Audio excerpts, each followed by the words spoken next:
Cinta Sang Pewaris. Lanjut lagi, jangan lupa like, komen dan share cerita ini ke media sosial yang sahabat punya. Terima kasih. 164-167 Bab 164 Sisi Lain. Setelah Fendi Zanders mengikuti Hye Yongjun keluar dari ruang konferensi, dia sampai di sudut. Fendi Zanders bertanya kepada Hye Yongjun tanpa ekspresi, "Asisten Hye, apa yang terjadi barusan? Mengapa Anda tidak dapat mengirim uang?" "Tuan Zanders, Tuan Fang tidak ada di perusahaan sekarang, dan saya tidak dapat menghubunginya. Tanpa persetujuannya, pihak keuangan tidak mungkin mengirim uang, dan mereka masih menginvestasikan begitu banyak uang di dalamnya. Sekali pergi." Hye Yongjun bergegas tanpa daya. Fendi Zanders menjelaskan, "Apakah perusahaan ini milikku atau milik Fang Zihua? Akulah ketua sebenarnya. Apakah aku tidak pandai berbicara?" Fendi Zanders sedikit emosional saat ini. Lagi pula, di saat kritis seperti ini, jika Fendi Zanders tidak punya cara untuk berinvestasi di perusahaan Cleo Fei Lin, maka dia mungkin benar-benar pembohong di hati Cleo Fei Lin. "Tuan Zanders, memang benar Anda adalah ketuanya, tetapi sekarang hanya saya dan Tuan Fang yang mengetahui identitas Anda di perusahaan, dan Tuan Fang selalu menjadi penjabat ketua, jadi sejumlah besar uang perlu disetujui oleh Tuan Fang juga." Tanda seru petik 2. Hye Yongjun menjelaskan seperti berjalan di atas es tipis. Menelepon. Setelah Fendi Zanders mendengar ini, dia tidak bisa menahan nafas, lalu mengertakkan gigi dan berkata, "Kalau begitu, apakah kamu punya pilihan lain sekarang?" "Saya punya sebuah solusi. Jika Anda benar-benar cemas, Anda dapat menggunakan uang di rekening Anda untuk berinvestasi di perusahaan ini." Hye Yongjun memandang Fendi Zanders dan berkata, "Itu tidak akan berhasil. Jika saya menggunakan uang saya sendiri untuk berinvestasi pada Cleo Fei Lin, maka Cleo Fei Lin pasti akan mengetahui bahwa saya memberinya uang. Pada saat itu, segalanya akan menjadi lebih rumit." Fendi Zanders langsung menyangkal gagasan ini, dan kemudian bertanya, "Bisakah Anda menghubungi Fang Zihua sekarang?" "Sebelum saya datang ke perusahaan ini, saya sudah menelepon Tuan Fang, tetapi Tuan ponsel Fang tidak dihidupkan sama sekali." Hye Yongjun berkata tanpa daya. "Fang Zihua ini, apa yang dia lakukan? Dia akan kehilangan rantainya pada saat kritis." Fendi Zanders mengertakkan gigi dan mengutuk dengan suara rendah, ekspresi wajahnya sangat tidak bisa berkata-kata. "Tuan Zanders, pesawat Tuan Fang terlambat, dan dia seharusnya masih berada di pesawat. Pesawat sekarang. Jika tidak berhasil, Anda dapat memberitahu Cleo Fei Lin dan yang lainnya bahwa kami dapat mentransfer uang kepada mereka besok. Tuan Fang pasti akan datang sendiri besok." Hye Yongjun ragu-ragu dan menyarankan dengan lembut. "Itu satu-satunya cara untuk melakukannya sekarang." Fendi Zanders menghela nafas tak berdaya, dan kemudian melanjutkan, "Hubungi orang-orang dari M Grand Investment sekarang dan minta mereka membatalkan kerja sama dengan keluarga Sen. Dalam hal ini, Anda harus dapat membuktikan identitas Anda." "Oke, saya bisa memutuskan masalah ini."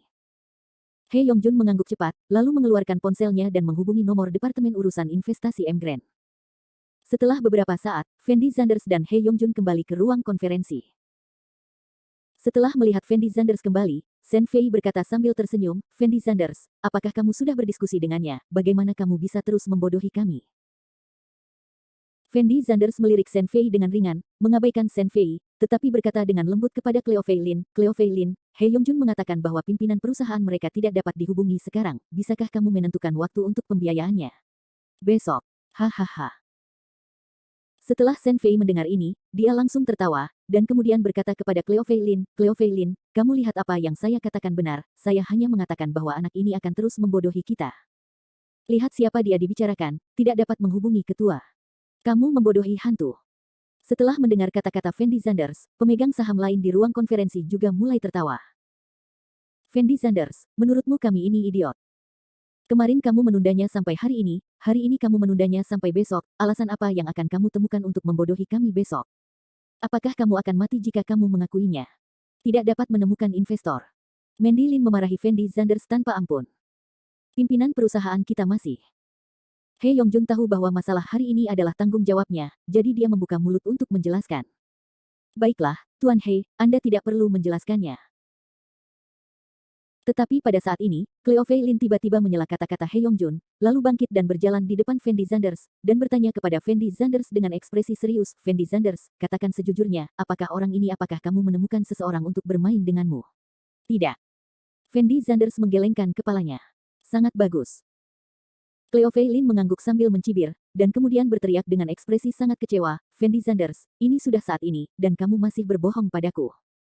Apa yang paling aku, Cleo Fei Lin, benci dalam hidupku adalah ketika orang lain berbohong kepada aku. Kamu ayo pergi, aku tidak ingin melihatmu lagi. Adil, aku. Tidakkah kamu mendengar bahwa aku menyuruhmu pergi? Apakah kamu harus memintaku memanggil penjaga keamanan untuk masuk dan mengusir kalian berdua? Cleo Fei Lin tidak memberikan kesempatan kepada Fendi Zanders untuk menjelaskan sama sekali, karena saat Fendi Zanders mengatakan bahwa dia akan menetapkan tanggal pembiayaan untuk besok, dia sudah yakin di dalam hatinya bahwa Fendi Zanders berbohong pada dirinya sendiri. Nona Lin, saya benar-benar dari M Grand Investment Company. He Yongjun juga ingin menjelaskan kali ini. Saya tidak peduli siapa Anda, saya tidak membutuhkan investasi Anda sekarang, silakan keluar dari sini, kalian berdua. Cleo Fei Lin menunjuk ke pintu ruang pertemuan, dan berteriak keras pada Fendi Zanders dan yang lainnya. Fendi Zanders berdiri di sana ragu-ragu selama 2 detik, lalu mengertakkan gigi dan berbalik untuk pergi.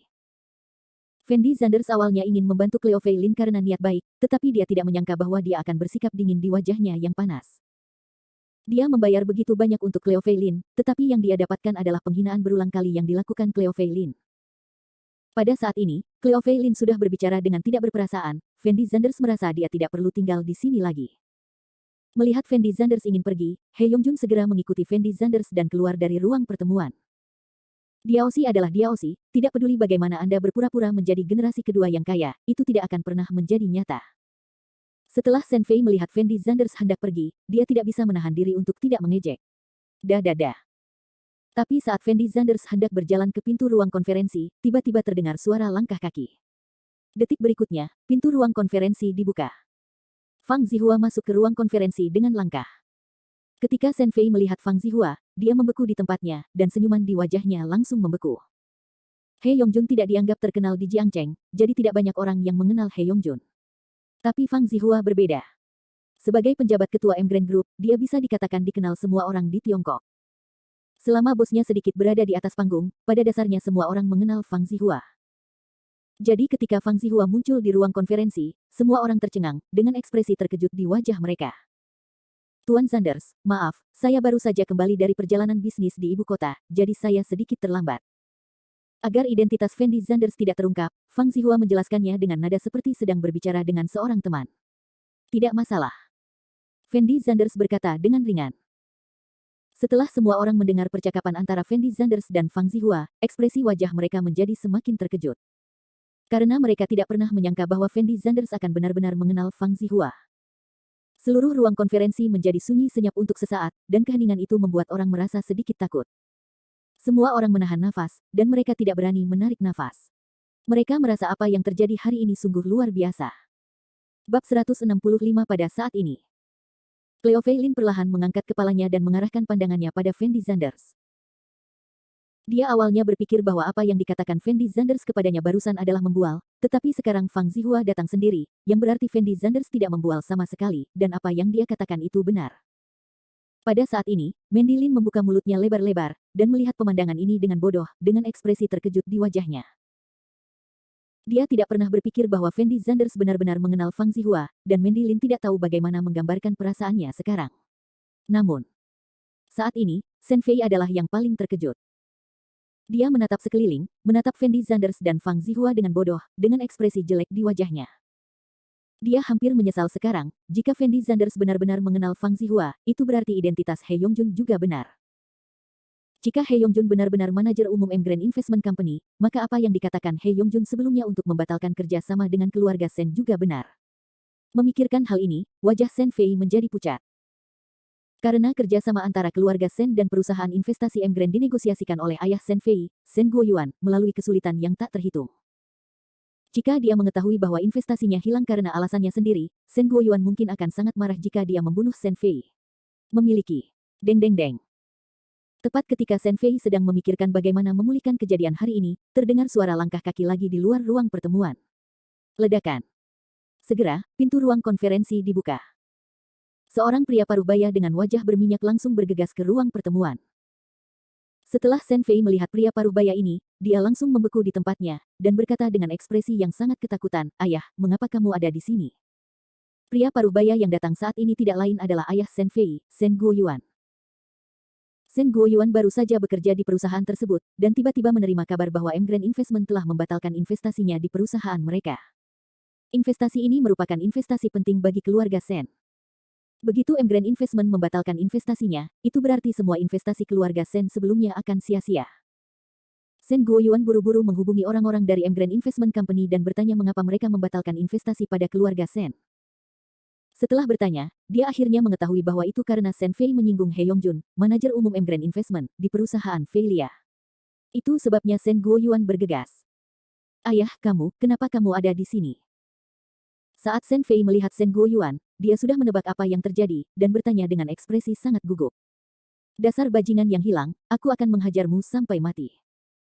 Sen Guoyuan tidak peduli tentang apapun, bergegas ke depan Sen Fei, mengangkat tangannya dan langsung menamparkan wajah Sen Fei.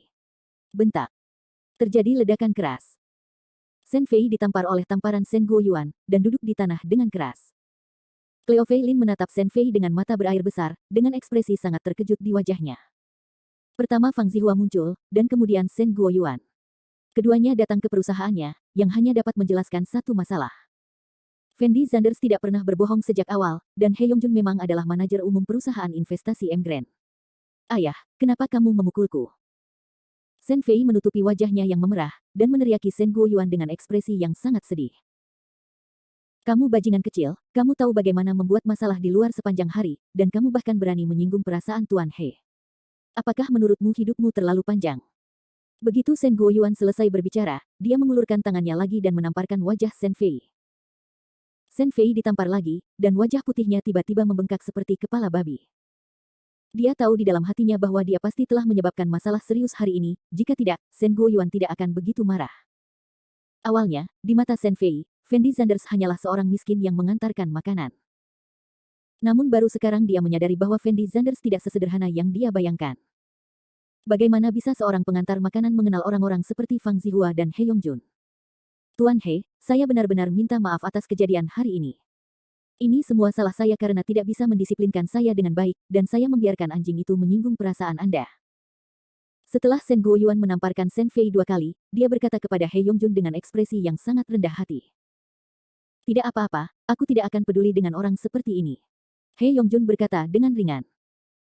Kalau begitu, Tuan He, apakah menurut Anda perusahaan investasi Emgrand Anda berinvestasi di keluarga Sen kita? Sen Guoyuan bertanya sambil tersenyum. Saat ini, apakah Anda masih berpikir untuk berinvestasi? He Yongjun tidak bisa menahan diri untuk tidak mencibir, dan kemudian berkata tanpa ekspresi, saya berbaik hati untuk tidak berdebat dengan keluarga Sen Anda tentang masalah ini, dan mulai hari ini dan seterusnya, keluarga Sen Anda tidak lagi bekerja sama dengan perusahaan investasi Emgrand kami. Tuan He, kamu. Bang. Setelah Sen Guoyuan mendengar ini, pandangannya menjadi gelap, dan sebelum dia selesai berbicara, dia pingsan di tanah. Kini keluarga Sen telah menyinggung perusahaan investasi Emgrand, tidak semudah kehilangan kesempatan untuk bekerja sama dengan perusahaan investasi Emgrand. Siapa di kota Jiangcheng yang tidak tahu seperti apa Emgrand Investment Company?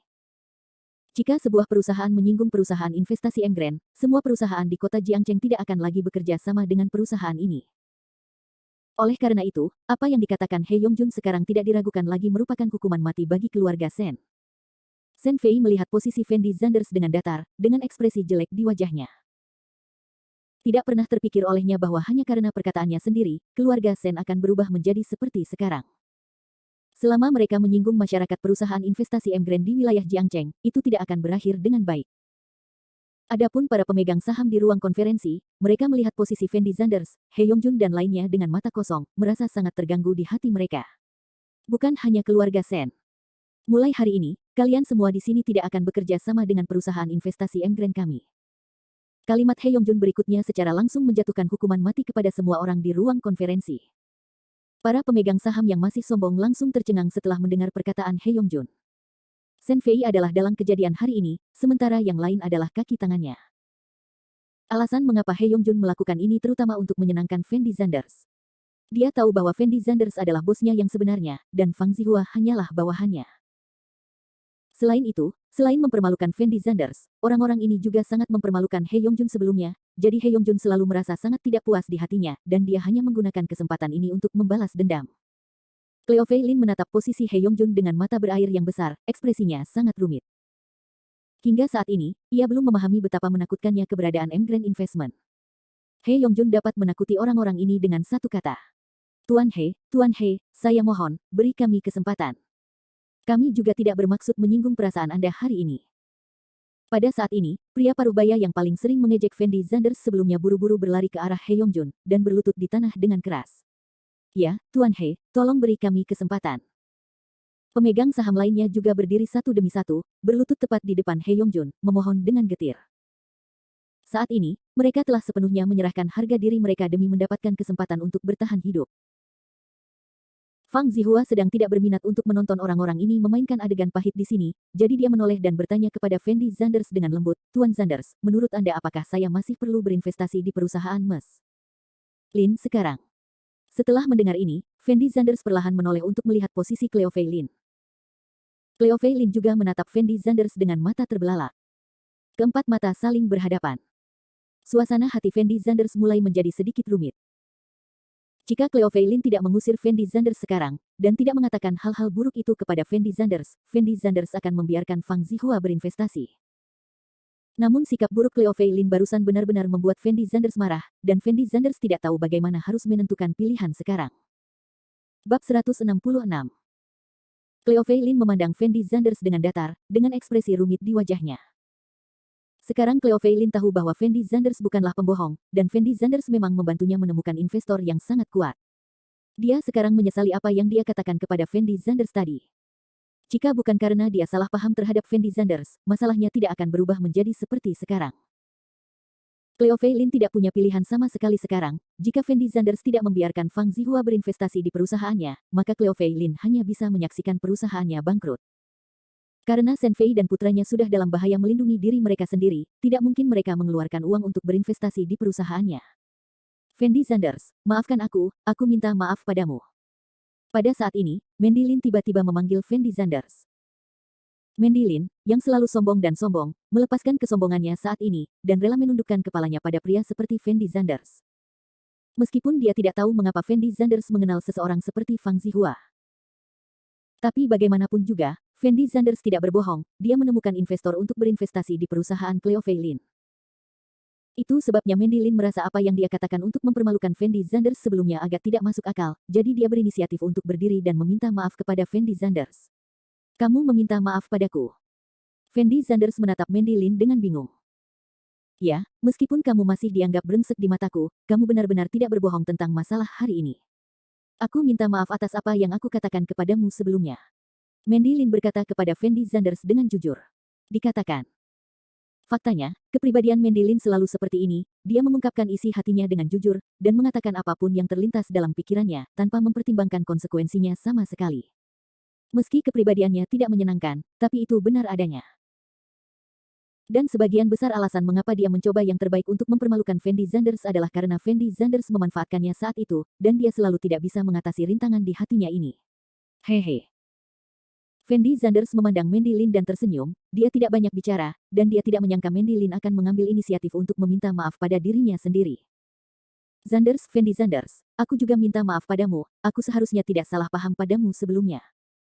Cleo Fei Lin ragu-ragu sejenak, tetapi juga mengumpulkan keberanian untuk berbicara dengan Fendi Zanders. Setelah Fendi Zanders melihat ekspresi sedih di wajah Cleo Fei Lin, hatinya tiba-tiba melunak. Panggil. Fendi Zanders menarik napas dalam-dalam, berjalan di depan Cleo Fei Lin, dan berkata perlahan, Cleo Fei Lin, saya harap Anda ingat bahwa saya adalah tunangan Anda, dan apapun yang terjadi pada Anda di masa depan, saya akan melakukannya selalu jadilah tunanganmu. Aku tidak akan berdiam diri, tapi aku juga berharap kamu bisa memberiku lebih banyak kepercayaan. Aku, Fendi Zanders, tidak berguna seperti yang kamu kira. Setelah mendengar kata-kata Fendi Zanders, Cleo Fei Lin merasa malu. Apa yang dikatakan Fendi Zanders benar, Cleo Fei Lin selalu menganggap Fendi Zanders sebagai orang malang yang tidak berharga, itu sebabnya dia mencurigai Fendi Zanders di mana-mana. Saya lebih suka mempercayai kata-kata beberapa orang luar daripada Fendi Zanders. Namun setelah mengalami kejadian hari ini, mungkin Fendi Zanders hanyalah orang biasa, mungkin Fendi Zanders bukanlah orang kaya dari keluarga besar. Namun terkadang, Fendi Zanders tidak biasa dan tidak kompeten seperti yang mereka bayangkan. Merupakan hal yang luar biasa bagi orang biasa untuk mengenal orang-orang seperti Fang Zihua dan He Yongjun. Karena Mas Lin adalah tunangan Anda, anggap saja itu sebagai bantuan. Saya telah memutuskan bahwa M Grand Investment akan menginvestasikan 100 juta di perusahaan Mas Lin. Jika perusahaan Mas Lin dapat membalikkan kerugian dalam 3 tahun ke depan, Ying, kami M Grand Investment Company akan terus berinvestasi lebih banyak. Kemampuan akting Fang Zihua sangat bagus. Setelah mendengar apa yang dikatakan Fendi Zanders dan Cleo Feilin, dia segera tertawa dan berteriak. Setelah Cleo Feilin mendengar kata-kata Fang Zihua, ekspresinya menjadi sangat bersemangat. Dia tergagap dan bertanya pada Fang Zihua, "Tuan Fang, apakah yang Anda katakan itu benar?" "Tentu saja benar. Saya akan membiarkan perusahaan menyiapkan kontraknya sekarang. Nona Lin, mari kita bicara di tempat lain." Fang Zihua sedikit mengangguk. "Baiklah, Tuan Fang, silakan lewat sini." Cleo Feilin segera menyetujuinya, dan mengambil inisiatif untuk membawa Fendi Zanders dan Fang Zihua keluar dari ruang pertemuan. Setelah Fendi Zanders dan yang lainnya pergi, Shen Guoyuan dan yang lainnya berlutut di tanah dan terus bersujud kepada He Yongjun, berharap He Yongjun akan memaafkan mereka. He Yongjun juga sangat tidak berdaya saat ini, karena bukan He Yongjun yang menyinggung mereka, melainkan Fendi Zanders. Jadi tidak peduli seberapa besar mereka memohon pada He Yongjun tidak akan pernah memaafkan mereka. Di sisi lain, Cleo Feilin membawa Fang Zihua dan Fendi Zanders ke kantornya, dan kemudian berkomunikasi singkat dengan Fang Zihua tentang investasi tersebut. Karena Fang Zihua mengetahui tentang perusahaan Cleo Feilin sebelumnya, komunikasi antara kedua pihak berjalan lancar. Segera Fang Zihua menandatangani kontrak dengan Cleo Feilin sebagai penjabat ketua M Grand Investment Company.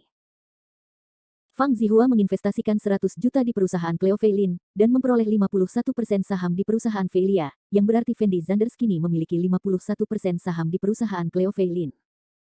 Setelah keduanya menandatangani kontrak, orang-orang dari M Grand Investment Company mentransfer uang tersebut langsung ke rekening Cleo Feilin Company. Setelah Cleo Feilin mendapatkan uangnya, dia segera mengalokasikan pesangon kepada para pemegang saham perusahaannya, dan kemudian mentransfernya ke rekening mereka masing-masing. Namun saat ini, para pemegang saham tersebut masih memikirkan bagaimana agar He Yongjun memaafkan mereka, dan tidak ada yang peduli sama sekali dengan pesangon. Karena selama M Grand Investment Company tersinggung, maka dalam waktu kurang dari 2 bulan seluruh perusahaan yang berada di bawahnya akan bangkrut, dan kerugian kebangkrutan perusahaan tersebut tidak dapat dikompensasi dengan uang pesangon tersebut. Orang-orang ini awalnya berencana memanfaatkan urusan Cleo Feilin untuk memanfaatkan kesempatan menyenangkan keluarga Shen Fei, tetapi mereka tidak menyangka bahwa pada akhirnya, mereka kehilangan istri dan tentara mereka. Tidak hanya mereka tidak menyenangkan keluarga Shen, tetapi mereka juga memprovokasi kehadiran yang lebih menakutkan. Setelah Cleo Feilin menandatangani kontrak dengan Fang Zihua, dia memberi pengenalan singkat kepada Fang Zihua tentang perusahaannya. Fang Zihua masih sangat tertarik dengan Cleo Feilin, sebuah perusahaan kosmetik. Ia merasa selama Cleo Feilin bisa mengembangkan merek kosmetik ini pasti akan memimpin tren baru. Pukul 3 sore. Fendi Zanders, Fang Zihua, He Yongjun dan lainnya meninggalkan perusahaan Cleo Feilin. Cleo Feilin langsung mengirim Fendi Zanders dan yang lainnya ke pintu perusahaan. "Oke, Nona Lin, tidak perlu mengirimkannya, kamu harus segera kembali." Fang Zihua berkata pada Cleo Feilin sambil tersenyum. "Baiklah, Tuan Fang, jika Anda punya waktu di masa depan, Anda bisa datang dan duduk kapan saja." Cleo Feilin sedang dalam suasana hati yang baik saat ini dan menjawab sambil tersenyum. "Oke." Fang Zihua mengangguk sedikit, lalu berbalik dan berjalan menuju Bentley miliknya. Melihat Fendi Zanders hendak pergi, Cleo Feilin ragu-ragu sejenak, lalu tiba-tiba berteriak, "Fendi Zanders, bisakah kamu datang ke sini sebentar? Ada yang ingin kukatakan padamu." Bab 167. Setelah Fendi Zanders melihat Cleo Feilin memanggilnya untuk berhenti, dia menoleh dan melirik ke arah Fang Zihua. Fang Zihua tersenyum ringan, lalu berkata dengan lembut, "Kalau begitu aku akan menunggumu di mobil dulu." "Kebaikan." Fendi Zanders mengangguk, lalu berbalik dan berjalan menuju Cleo Feilin. Ketika Cleo Feilin melihat Fendi Zanders mendekat, ekspresi gugup terlihat di wajahnya, dan tanpa sadar dia mundur 2 langkah. "Untuk apa kamu menemukanku?" Fendi Zanders bertanya pada Cleo Feilin dengan lembut. "Apa, Fendi Zanders, terima kasih banyak atas kejadian hari ini. Jika Anda tidak menelepon Tuan Fang, saya tidak akan pernah mendapatkan investasi ini." Cleo Feilin berkata kepada Fendi Zanders dengan nada yang sangat sopan. "Kamu adalah tunanganku, aku harus melakukan semua ini." Fendi Zanders tersenyum ringan. "Saya hanya merasa sangat malu. Anda banyak membantu saya, dan saya salah paham satu demi satu. Saya pikir Anda pembohong. Saya turut prihatin." Cleo Feilin tidak meminta maaf atas apa yang terjadi hari ini, melainkan atas semua yang telah dia lakukan pada Fendi Zanders sebelumnya. Faktanya, dia tidak pernah menganggap serius Fendi Zanders, dia juga tidak menganggap Fendi Zanders sebagai tunangannya, tetapi Fendi Zanders tetap berusaha sekuat tenaga untuk membantunya, dan dia merasa sangat menyesal di dalam hatinya. "Tidak apa-apa, aku bukan orang yang pelit." Setelah mendengar permintaan maaf Cleo Feilin, Fendi Zanders merasa jauh lebih nyaman di hatinya. Tidak peduli berapa banyak kesalahpahaman yang terjadi di tengah-tengahnya, semuanya pada akhirnya menghilang, dan Cleo Fei Lin juga telah menerima dirinya sendiri mulai sekarang. Saat pertama kali aku melihatmu, aku merasa dari lubuk hatiku yang terdalam bahwa mustahil bagiku untuk jatuh cinta padamu, jadi aku membuat 3 bab denganmu, tapi kemudian aku juga memikirkannya, karena keduanya di antara kita memiliki kontrak pernikahan, cepat atau lambat aku akan menikahimu, jadi. Cleo Fei Lin berhenti sejenak, melihat Fendi Zanders tidak berbicara. Terus, Fendi Zanders bertanya pada Cleo Fei Lin dengan ekspresi bingung. Cleo Fei Lin memandang Fendi Zanders dan ragu-ragu sejenak, tetapi pada akhirnya dia tidak mengatakan apa yang dia pikirkan, tetapi mengubah kata-katanya, sebenarnya, tidak apa-apa, aku hanya ingin memberitahumu, menurutku kita berdua bisa mulai sebagai teman dulu. Oke. Mari kita mulai dengan teman-teman. Fendi Zanders sedikit mengangguk. Meskipun Cleo Fei Lin tidak mengatakan apa yang ada di hatinya, Fendi Zanders dapat menebak apa yang ingin dikatakan Cleo Fei Lin kepadanya saat ini. Setelah melalui kejadian ini, pandangan Cleo Fei Lin terhadap Fendi Zanders telah banyak berubah di hatinya. Meski belum jatuh cinta pada Fendi Zanders, ia rela mencoba menerima Fendi Zanders secara perlahan. Fendi Zanders, sebenarnya ada satu hal yang tidak dapat kupahami. Melihat Fendi Zanders mengerti apa yang dimaksudnya, Cleo Fei Lin tidak melanjutkan pembicaraan tentang masalah ini, tetapi mengubah topik pembicaraan. Ada apa? Katakan saja. Aku tidak mengerti kenapa kamu mengenal orang seperti Fang Zihua, kalian berdua seharusnya tidak memiliki persimpangan, kan? Cleo Fei Lin melihat ke posisi Fang Zihua dan bertanya dengan nada bingung. Saya bertemu Fang Zihua karena saya pernah menyelamatkannya sebelumnya. Alasan mengapa dia datang untuk berinvestasi di perusahaan Anda kali ini hanya untuk membalas budi karena saya telah menyelamatkannya sejak awal. Fendi Zanders dengan santai menemukan alasan untuk menghadapinya, dia tahu bahwa dia belum bisa mengungkapkan identitasnya. Kamu benar-benar menyelamatkan Fang Zihua. Cleo Fei Lin memandang Fendi Zanders dengan ekspresi sangat terkejut. Benar, saat Fang Zihua terkena serangan jantung, akulah yang mengirimnya ke rumah sakit. Fendi Zanders berkata dengan ringan. Faktanya, Fendi Zanders sudah menduga bahwa Cleo Fei Lin akan bertanya kepadanya mengapa dia mengenal Fang Zihua, jadi dia sudah memikirkan alasan ini ketika Cleo Fei Lin sedang menegosiasikan kontrak dengan Fang Zihua. Jadi ini ya. Cleo Fei Lin mengangguk ringan. Meskipun dia merasa agak sulit dipercaya, alasan Fendi Zanders hampir tidak bisa diterima. Apakah ada hal lain yang bisa kamu lakukan? Jika tidak apa-apa, aku akan kembali. Fendi Zanders khawatir jika dia berbicara dengan Cleo Fei Lin seperti ini, dia mungkin akan mengungkapkan rahasianya, jadi dia ingin mencari kesempatan untuk pergi. Awalnya, saya meminta Anda untuk datang ke perusahaan kami untuk mengambil akta nikah, tetapi saya tidak menyangka akan terjadi banyak hal. Cleo Fei Lin melihat waktu sambil berbicara, lalu berkata dengan lembut, Biro Urusan Sipil harusnya tutup sekarang, apakah kamu punya waktu besok? Bagaimana kalau kita mengambil akta nikah besok? Ya, aku punya waktu. Fendi Zanders mengangguk dengan cepat. Oke, sampai jumpa besok. Cleo Fei Lin berbisik pada Fendi Zanders. Sampai jumpa besok. Fendi Zanders mengangguk. Aku akan kembali, kamu juga harus kembali lebih awal. Cleo Fei Lin melambaikan tangan kecilnya pada Fendi Zanders, lalu berbalik dan masuk ke perusahaan. Melihat punggung Cleo Fei Lin, Fendi Zanders menghela nafas pelan, lalu berbalik dan berjalan menuju Bentley milik Fang Zihua. Tuan Zanders, saya benar-benar minta maaf hari ini. Saya tidak menyangka pesawatnya akan tertunda begitu lama. Saya datang ke perusahaan tunangan Anda segera setelah saya turun dari pesawat. Setelah Fang Zihua melihat Fendi Zanders masuk ke dalam mobil, dia menjelaskan kepada Fendi Zanders dengan ekspresi gugup. Kamu datang tepat waktu. Fendi Zanders menjawab dengan hampa, lalu melanjutkan, kamu harus lebih memperhatikan perusahaan Cleo Fei Lin akhir-akhir ini. Jika dia membutuhkan bantuan, kamu dapat lebih banyak membantunya. Tuan Zanders, jangan khawatir, selama itu adalah sumber daya yang dibutuhkan perusahaan MES. Lin, saya pasti akan berusaha sebaik mungkin untuk menyediakannya tanpa mengungkapkan identitas Anda. Fang Zihua berkata dengan cepat. Kebaikan. Fendi Zanders mengangguk ringan, lalu memandang Fang Zihua dan bertanya, ngomong-ngomong, selama saya mendapatkan akta nikah dengan Cleo Fei Lin, bolehkah saya memberitahu Cleo Fei Lin identitas saya? Ini. Fang Zihua ragu-ragu sejenak setelah mendengar ini, dan kemudian berkata dengan lembut, Tuan Zanders, masuk akal bahwa selama Anda dan Nona Lin mendapatkan akta nikah, maka Anda dapat berhasil mewarisi warisan dari ketua lama, tapi masih ada satu di kontrak. Aturannya adalah MES. Lin harus bersamamu dengan sukarela agar warisan ini berlaku. Apakah kamu ingin bersamaku? Apa maksudnya ini? Fendi Zanders bertanya pada Fang Zihua dengan bingung. Artinya Nona Lin harus benar-benar jatuh cinta padamu sebelum kamu bisa mewarisi warisan ini. Fang Zihua menjawab dengan suara rendah. Apakah ada hal seperti itu dalam kontrak? Apakah kamu bercanda? Setelah Fendi Zanders mendengarkan kata-kata Fang Zihua, dia langsung berteriak kegirangan. Itu ada dalam kontrak, dan tertulis dengan sangat jelas. Kalau tidak, saya bisa mengetahui kontraknya dan menunjukkannya kepada Anda sekarang. Fang Zihua berkata sambil tersenyum. Fendi Zanders memandang Fang Zihua di depannya dengan ekspresi rusak yang tidak normal. Awalnya, dia berpikir selama dia dan Cleo Fei Lin bisa mendapatkan akta nikah, semua ini akan berakhir, dan dia tidak perlu menyembunyikannya di depan Cleo Fei Lin. Namun Fendi Zanders tidak pernah membayangkan bahwa sepupu kakeknya akan begitu mesum dan menuntut agar Cleo Fei Lin benar-benar jatuh cinta padanya agar dapat mewarisi warisan ini. Aturan macam apa ini? Fendi Zanders tidak bisa mengungkapkan identitasnya, dan dia harus membuat Cleo Fei Lin jatuh cinta padanya dengan rela. Ini lebih sulit daripada membiarkan Fendi Zanders terbang ke langit tanpa kekuatan eksternal.